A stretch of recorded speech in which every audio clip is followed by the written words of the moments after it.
ফরজ গোসল কারণবশত বিলম্বে করলে কোনো গুনাহ হবে কিনা, মোবাইলে অশ্লীল ছবি বা ভিডিও নিয়ে নামাজ পড়লে কি নামাজ কবুল হবে, মহারণা না দিয়ে স্ত্রীর কাছ থেকে মাপ চেয়ে নেওয়া যাবে কি, মসজিদের পাশে কবর দেওয়ার বিশেষ কোনো ফজিলত আছে কিনা, বাথরুমে উলঙ্গ হয়ে গোসল করা যাবে কিনা, পিতামাতার ছাড়াছাড়ি হয়ে যাবার পর সন্তান প্রতিপালনের দায়িত্ব কার, খাবার খাওয়ার সময় কি মাথায় কাপড় দেওয়া আবশ্যক, আল্লাহর গুণবাচক নাম রেখে শুরুতে আব্দুল যোগ না করে বললে কি শিরক হবে, টাকুন নিচে জুব্বা পরা কি জায়েজ আছে।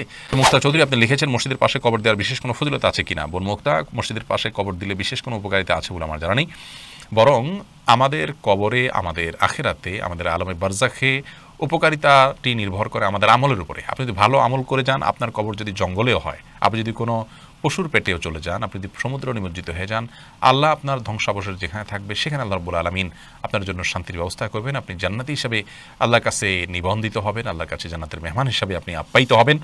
কিন্তু আপনার যদি আমল খারাপ থাকে তাহলে মসজিদের পাশে কেন, মসজিদের ভেতরে কবর দিলেও কিন্তু তার দ্বারা আপনি উপকার লাভ করবেন না।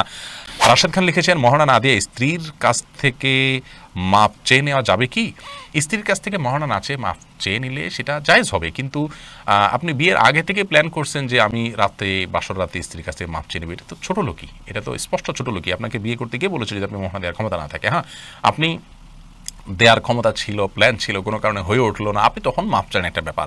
সন্দেহাতীতভাবে আপনার স্ত্রী যদি আপনাকে সন্তুষ্ট চিত্তে মাফ করে দেন তাহলে মাফ হয়ে যাবে। সূরা নিসা 24 নম্বরে তাআলা বলেছেন ওয়ালা জুনাহা আলাইকুম ফিমা তারাদাইতুম বিহি মিন বাদিল ফরিদা, অর্থাৎ নির্দিষ্ট মহর ধার্য করার পর তোমরা যেটা উপরে সন্তুষ্ট হবে উভয় পক্ষ, সেটাতে কোনো অসুবিধা নেই। কোরআন কারীমে অন্য আয়াতে আল্লাহ তাআলা আরও বলেছেন যে তোমাদের স্ত্রী যদি তোমাদেরকে কোনো ছাড় দেন মহর ব্যাপারে, তাহলে সেক্ষেত্রে ফাকুলুহু হানিআম মারিআ, তাহলে সেই ছাড় তোমরা গ্রহণ করতে পারো। কিন্তু আমার জানা নাই যে কোনো সাহাবী মহর ধার্য হওয়ার পরে স্ত্রীর কাছে মাপ চাইছেন যে আমাকে মাফ করে দাও। এটা আমাদের কাপুরুষতা। এখন আসলে পৃথিবীতে ভাবের অভাব, ধরার সময় 10 লাখ 20 লাখ ধরি ভাবের জন্য, কিন্তু এরপরে মাপ চাই আমরা তলে তলে, এটা উচিত নয়, এটা কাপুরুষতা, এবং আগে থেকে সেজন্য আমাদের প্ল্যান থাকা উচিত। বাকি মৌলিকভাবে যদি স্ত্রীর কাছে আপনি মাপ চান, আপনি যদি মন থেকেই মাফ করে দেন, আপনার মাফ হয়ে যাবে ইনশাআল্লাহ। আব্দুল মতিন আপনি লিখেছেন মোবাইলে অশ্লীল ছবি বা ভিডিও নিয়ে নামাজ পড়লে কি নামাজ কবুল হবে। নামাজ কবুল হয়ে যাবে, কিন্তু মোবাইলে ছবি, অশ্লীল বা হারাম কোনো কিছু নিয়ে যদি আপনি সালাত আদায় করেন তাহলে সেক্ষেত্রে আপনি আল্লাহ রাব্বুল আলামিনের সামনে দাঁড়াচ্ছেন, সে অবস্থায় আপনার যে মন মানসিকতা থাকা উচিত সেটি হচ্ছে না। আর এই অশ্লীল কোনো কিছু আপনার মোবাইলে যদি থাকে, খারাপ কোনো কিছু যদি থাকে, তাহলে সেটা সালাতরত অবস্থায় থাকলে সেটা যেরকম অপরাধ, ঠিক একইভাবে সালাতের বাইরেও সেটা থাকাটা আপনার জন্য অপরাধ। বিধায় এর কারণে সালাতে কোনো প্রকার ব্যাঘাত হবে না। সালাত যদি আপনি মনোযোগ দিয়ে সালাতের যে অন্যান্য শর্ত আছে সেগুলো আপনি পূরণ করে সালাত আদায় করেন, তাহলে সালাত তো হয়ে যাবে। বাট এই হারামটা আলাদা একটা আপনার জন্য ক্ষতিকর, আপনার সালাতের মধ্যে মনোযোগ নষ্ট হতে পারে, সেজন্য মোবাইল থেকে হারাম জিনিস এমনিতে সরিয়ে ফেলা উচিত, তবে সালাতের এটার কারণে কোনো ক্ষতি হবে না। জুলকারনাইন আপনি লিখেছেন ফরজ গোসল কারণবশত বিলম্বে করলে কোনো গুনাহ হবে কিনা। গোসল বিলম্ব করলে কোনো গুনাহ হবে না, তবে ফরজ গোসল যদি আপনি দেরিতে করতে চান, পরবর্তী ফরজ নামাজের আগে আগে আপনাকে করে ফেলতে হবে। আর মাঝে যদি অন্য কাজ করতে চান, রাতে গোসল ফরজ হয়েছে, আপনি ফজর নামাজের আগ মুহূর্তে গোসল করবেন, তাহলে মাঝে অন্য কাজের জন্য, এমনকি ঘুমানোর জন্য উযু করে ঘুমানোটা হলো সুন্নাহ, নবী সাল্লাল্লাহু আলাইহি ওয়াসাল্লাম এটি করতেন, এটি করা ভালো। বাকি গোসল তৎক্ষণাৎ করে ফেলতে হবে এমন কোনো বাধ্যবাধকতা নেই। গোসল, ফরজ গোসল না করে অন্য কাজ কাম করলে মেয়েদের উপরে অনেক রকমের প্রেশার আমাদের সমাজ থেকে আসে, তো এটা উচিত নয়। এটা ছেলে মেয়ে সবার জন্য ইসলাম জায়েজ রেখেছে, উযু করে তিনি অন্য কাজ করতে পারেন, কিন্তু যথাসম্ভব দ্রুত ফরজ গোসল করে, ফরজ যেহেতু রয়েছে দ্রুত গোসল করে ফেলতে পারে, সেটা ভালো। কিন্তু অন্য কাজ করা যাবে না এমন কোনো কথা নেই। তারেক মাসুদ আপনি লিখেছেন পিতামাতার ছাড়াছাড়ি হয়ে যাবার পর সন্তান প্রতিপালনের দায়িত্ব কার। পিতামাতার সাথে যদি বিচ্ছেদ হয়ে যায় একে অন্যের সাথে বা একে অন্যের থেকে, তাহলে সেক্ষেত্রে সন্তানের প্রতিপালনের আর্থিক দায় দায়িত্ব সর্বাবস্থায় বাবার উপরে থাকবে। অর্থাৎ সন্তানের ব্যয়ভার বহন করা এটা কখনো মায়ের উপরে বর্তাবে না, এটা বাবার উপরেই বর্তাবে। আর বিচ্ছেদের পর সন্তানের প্রতিপালনের যে দায়িত্ব, সন্তান যদি একেবারে ছোট হয়, শিশু হয়, তাহলে সেক্ষেত্রে ছেলের ক্ষেত্রে বয়স 7 হলে, মেয়ের ক্ষেত্রে বয়স 9 পর্যন্ত, ছেলের ক্ষেত্রে 7 পর্যন্ত এবং মেয়ের ক্ষেত্রে 9 পর্যন্ত, এই বছরগুলো পর্যন্ত মা তার লালন পালনের দায় দায়িত্ব বহন করবেন, খরচ যোগাবেন বাবা। এরপর সন্তান তার বাবার কাছে যাবে শরিয়ার আইন অনুযায়ী, এবং প্রাপ্তবয়স্ক হওয়ার পর সন্তান বাবার কাছে থাকতে পারে, মায়ের কাছে থাকতে পারে, এবং নিরাপদে নিজেরা থাকতে পারলে সেই সুযোগও আছে।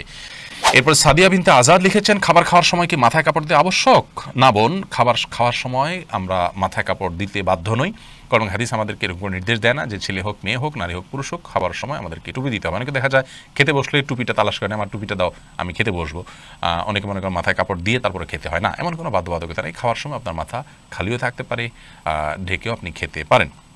এ বিষয়ে কোনো বিশেষ নিষেধাজ্ঞা নেই।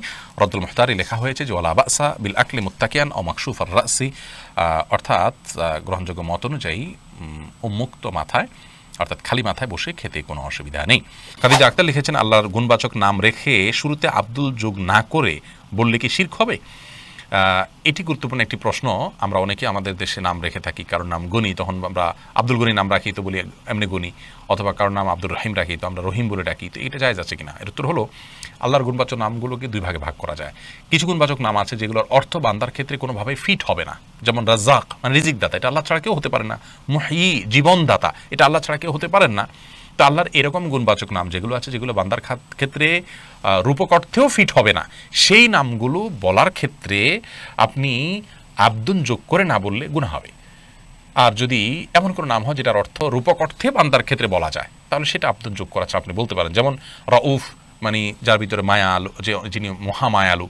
সন্দেহাতীতভাবে রাউফ শব্দ যেই ধরনের মায়াকে মিন করে ওটা শুধু আল্লাহর ক্ষেত্রেই চলে, কিন্তু যেহেতু রাউফের মধ্যে যে রাফাহ বা মায়ার কথা বলা আছে এটা মানুষের ক্ষেত্রেও ফিট হয়, এজন্য মানুষকে বলা যায়। কোরআনে কারিমে আল্লাহ তাআলা আমাদের প্রিয় নবী সাল্লাল্লাহু আলাইহি ওয়াসাল্লামকে রাউফুর রহিম বলেছেন, আজিজুন আলাইহি মা আনিতুম হারিসুন আলাইকুম বিল মুমিনিনা রাউফুর রহিম। আল্লাহ নবী সাল্লাল্লাহু আলাইহি ওয়াসাল্লামকে আল্লাহ তাআলা নিজে বলেছেন রাউফ এবং রহিম। অতএব আল্লাহর এরকম গুণবাচক নামগুলো আব্দুন ছাড়াও আপনি বললে গুনাহ হবে না, কোরআন থেকে সেটার প্রমাণ আমরা পাচ্ছি। মমিনুল ইসলাম রুবেল আপনি প্রশ্ন করছেন বাথরুমে উলঙ্গ হয়ে গোসল করা যাবে কিনা? ভাই রুবেল, বাথরুমে উলঙ্গ হয়ে যদি কেউ গোসল করেন তাহলে তাতে কোনো বড় গুনাহ বা কবিরা গুনাহ হবে না, বড় কোনো পাপ হবে না। তবে এই কাজটি অনুত্তম এবং ভালো নয় আমাদের জন্য, জাস্ট এইটুকু আমরা বলতে পারি। কিন্তু আপনার এর কারণে কোনো বড় গুনাহ হয়ে যাবে ব্যাপারটি এরকম না। বিশেষ ওজোরের কারণে যদি আপনার বিবস্ত্র হতে হয় আপনার জন্য সেটা জায়েজ রয়েছে। এবং নবী রাহমাহুল্লাহ সহিহ মুসলিমের সরার মধ্যে তিনি ব্যাখ্যার মধ্যে তিনি লিখেছেন যে গোসল করার সময় লুঙ্গি বা গামছা বা এই জাতীয় কোনো কিছু দিয়ে গোসল করাটা হলো উত্তম, এতে কোনো সন্দেহ নেই। তবে যদি প্রয়োজন হয় তাহলে সেক্ষেত্রে উন্মুক্ত করে অর্থাৎ আপনার সম্পূর্ণ বিবস্ত্র হয়ে গোসল করা জায়েজ আছে। একটি হাদিস এরকম রয়েছে, নবী সাল্লাল্লাহু আলাইহি ওয়াসাল্লাম বলেছেন যে আল্লাহ তাআলাকে কেউ যদি নাও দেখে তো আল্লাহ তাআলাকে অন্তত লজ্জা করা উচিত, লজ্জাশীলতা থাকা উচিত। এই জন্য এরকমটি প্রয়োজন হলে করা যাবে, আর প্রয়োজন ছাড়া এরকম করাটা অনুচিত, অনুত্তম, ভালো কাজ নয়। এরপর সামিতা জেরিন আপনি লিখেছেন অজু ছাড়া হাদিস শরীফ পড়া যাবে কিনা? জি, হাদিস পড়তে পারেন। হাদিস পাঠ করার জন্য অজু এটা জরুরি নয়। ইসলামিক বই পুস্তক পড়ার জন্য অজু জরুরি নয়। অজু জরুরি হবে কোরআন কারীম যখন স্পর্শ করবেন পাঠ করার সময়, সেটি মুখস্থ পড়লে কোরআন শরীফ তেলাওয়াত করার জন্য আপনার মুখস্থ অজু থাকা জরুরি নয়। সাইফুল আপনি লিখেছেন টাকুনির চেয়ে জুব্বা পরা কি জায়েজ আছে? টাকুনির চেয়ে জুব্বা পরা জায়েজ নয়। আপনারা অনেক সৌদিয়ানদেরকে দেখেন তারা টাকনিসে জুব্বা পরে, মাথায় টুপি পরে, আবার উপরে একটা আপনাদের শেখরা যেরকম রুমাল পরে এরকম একটা রুমালও পরে।